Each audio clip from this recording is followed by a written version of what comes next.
So hello guys, welcome back to my new topic. आज का हमारा टॉपिक है that is priority CPU scheduling, that is non preemptive algorithm. ठीक है, क्या टॉपिक हमारा?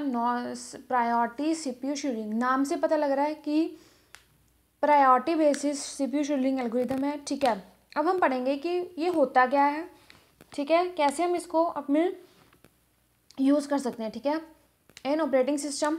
ठीक है, so priority CPU scheduling is a non preemptive algorithm. एक ये नॉन प्रीएम्प्टिव एल्गोरिदम है, ठीक है, that assign priorities to processes.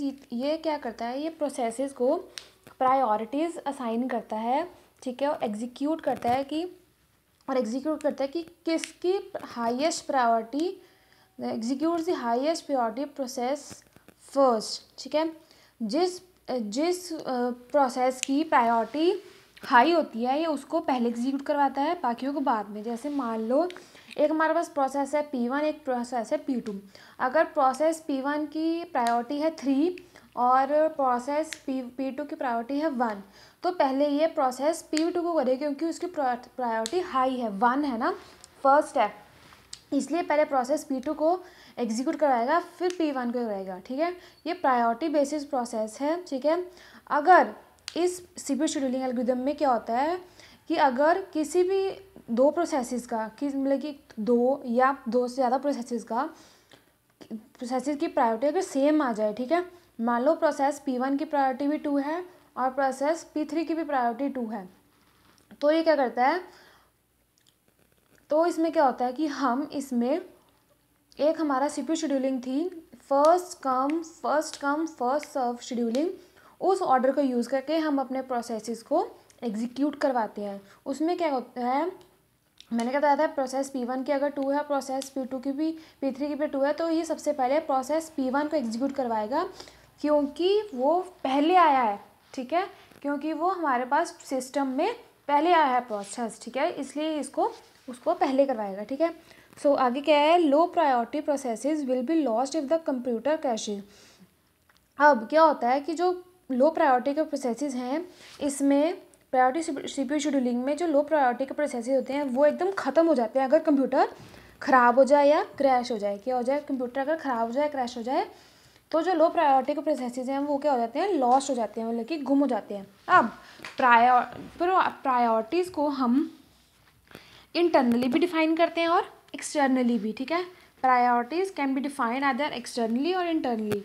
Internally जैसे कि अब मैं बताती हूँ इंटरनली कैसे हम इसको डिफाइन करते हैं और एक्सटर्नली कैसे। Internally defined priorities use some measurable quantities और क्वालिटीज़। ठीक है, क्वांटिटी और quantities to compute the priority of a process. जो इंटरनली है, इंटरनली कैसे, जो प्रायोरिटीज़ हैं वो कुछ मेजरेबल क्वांटिटीज़ यूज़ करती हैं, ठीक है, ताकि वो प्रायोरिटी को कंप्यूट कर सके। जो प्रायोरिटीज़ हैं वो कुछ मेजरेबल क्वांटिटीज़, मतलब कि ऐसी क्वांटिटीज़ यूज़ करते हैं वो जिनको मेजर किया जा सके किसी भी प्रोसेस के प्रायोरिटी को कंप्यूट करने के लिए। ठीक है, जैसे कि time limits, memory requirements, the number of open files and the ratio of average input output burst. ठीक है, अब ये था कि इंटरनली हम कैसे यूज़ कर सकते हैं प्रायोरिटीज़ को। अब हम देखेंगे कि हम एक्सटर्नली प्रायोरिटीज़ को कैसे यूज़ कर सकते हैं। External priorities are set by criteria outside the operating system. ठीक है, जो एक्सटर्नल प्रायोरिटीज़ है उसको हम ऑपरेटिंग सिस्टम के बाहर यूज़ कर सकते हैं। ठीक है, आउटसाइड द ऑपरेटिंग सिस्टम इसको एक्सटर्नल प्रायोरिटीज़ को हम कंप्यूटर ऑपरेटिंग सिस्टम के आउटसाइड यूज़ कर सकते हैं, जैसे कि such as importance of the process, the type and amount of funds being paid for the computer use. ठीक है, इंटरनली मीन्स कि हमें कंप्यूटर सिस्टम के बारे में सब कुछ पता होना चाहिए कि उसमें कौन सी फाइल्स यूज़ हुई हैं कंप्यूटर में। ठीक है, क्या हमने इनपुट दी थी, क्या हमें आउटपुट मिली, कौन सा सीपीयू लगा हुआ है, ये सब। ठीक है, और एक्सटर्नली मीन्स क्या उसमें फंड्स लगे, ठीक है, कि कंप्यूटर को यूज़ करने में क्या फंड्स लगे, कौन सा प्रोसेस यूज़ हुआ। ठीक है, द डिपार्टमेंट स्पॉन्सरिंग, और जो काम है वो कौन सा डिपार्टमेंट स्पॉन्सर कर रहा है, and other often political factors. ठीक है, ये था कि हम प्रायोरिटीज़ को कैसे इंटरनली और एक्सटर्नली यूज़ कर सकते हैं। ठीक है, अब जो प्रायोरिटी शेड्यूलिंग है वो प्रीएम्प्टिव भी होती है और नॉन प्रीएम्प्टिव भी होती है। ठीक है, अब हम देखेंगे कि जो प्रायोरिटी शेड्यूलिंग है वो प्रीएम्प्टिव कैसे है और नॉन प्रेम्पटिव कैसे है। प्रेम्पटिव कैसे है, when a process arrives at the ready queue, जब प्रोसेस अराइव हो जाता है रेडी क्यू में। रेडी क्यू में मीन्स अभी तो प्रोसेस मीन्स चल रहा है, ठीक है। It's priority is compared with the priority of the currently running process. जब प्रोसेस रेडी क्यू में अराइव हो जाता है तो जो उसकी प्रायोरिटी है हम उसको कंपेयर करते हैं जो एक करंटली रन कर रहा होता है प्रोसेस उसके साथ, ठीक है। जब एक प्रोसेस रेडी क्यू में अराइव हो जाता है तब हम जो उसकी प्रायोरिटी है उसको करंटली रनिंग प्रोसेस की प्रायोरिटी के साथ कंपेयर करते हैं, ठीक है। A preemptive priority scheduling algorithm will preempt the CPU, फिर वो प्रेम्प्ट करते हैं सीपीयू को if the priority of the newly arrived process is higher than the priority of currently running process, ठीक है। वो प्रेम्प्ट हो जाए। A non preemptive priority scheduling will simply put the new process at the head of the ready queue. जो non preemptive priority scheduling है वो simply क्या करती है, वो एक नए प्रोसेस को रेडी क्यू के हेड पे रख देती है, एंड में रख देती है, ठीक है। क्या करती है, अब जो नॉन प्रेम्प्टिव प्रायोरिटी शेड्यूलिंग है एल्गोरिथम है वो सिंपली पुट करती है नए प्रोसेस को eight the head of the ready queue, ठीक है। अब इसमें मैंने बताया था कि जो लो प्रायोरिटी प्रोसेस होते हैं वो कंप्यूटर अगर क्रैश हो जाए तो वो ख़त्म हो जाते हैं, लो प्रायोरिटी प्रोसेस मिलकर लॉस्ट हो जाते हैं। अब जो ये प्रॉब्लम है इसका जो सोल्यूशन है उसको हम कैसे सॉल्व कर सकते हैं। इसको सॉल्व कर सकते हैं हम by aging. What is aging को यूज़ करके हम लो प्रायोरिटी के जो प्रोसेसेस हैं उनको हम ख़त्म कर सकते हैं, ठीक है। एजिंग मैं बताती हूँ एजिंग क्या होता है। Aging is a technique of gradually increasing the priority of processes that wait in the system for a long time.